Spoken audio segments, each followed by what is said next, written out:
മക്കള് പറക്കമുറ്റുമ്പോഴേക്കും കുടുംബം ഒരു കര പിടിക്കണ്ടേ? എങ്കിലല്ലേ അവർക്ക് നല്ല വിദ്യാഭ്യാസമൊക്കെ കൊടുക്കാൻ പറ്റൂ.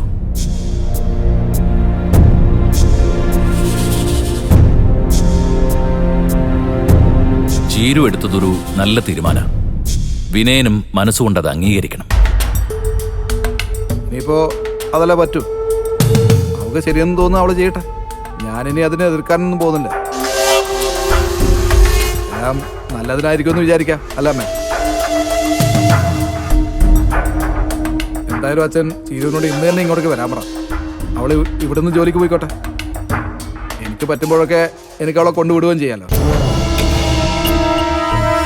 അതെ മാഷെ, ചീരുവിന് ജോലിക്ക് പോകാനുള്ള എല്ലാ സൗകര്യവും ഞങ്ങൾ ചെയ്തു കൊടുത്തോളാം. അത് എന്താ മാഷേ, ചീരുവിന് ദൂരെ എവിടെങ്കിലാണോ ജോലി? ദിവസവും പോയി വരാൻ പറ്റില്ലായിരിക്കും അല്ലേ? അതെ, ഒരു വർഷമെങ്കിലും കഴിയാതെ അവൾക്ക് വരാൻ പറ്റില്ല.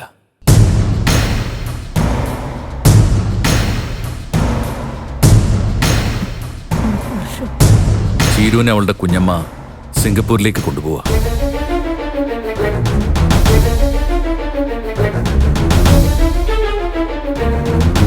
ഇന്ന് പുലർച്ചെ ദാസ് അവളുമായിട്ട് ചെന്നൈയിലേക്ക് പോയി.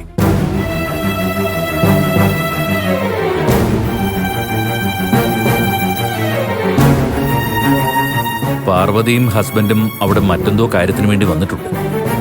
അവര് തിരിച്ചു പോകുമ്പോൾ ചീരുവും അവരോടൊപ്പം പോവും.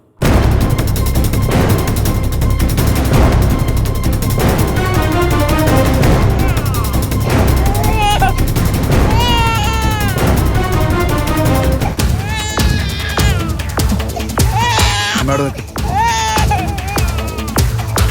എന്റെ മോനെ ഞാൻ നോക്കിക്കോളാം.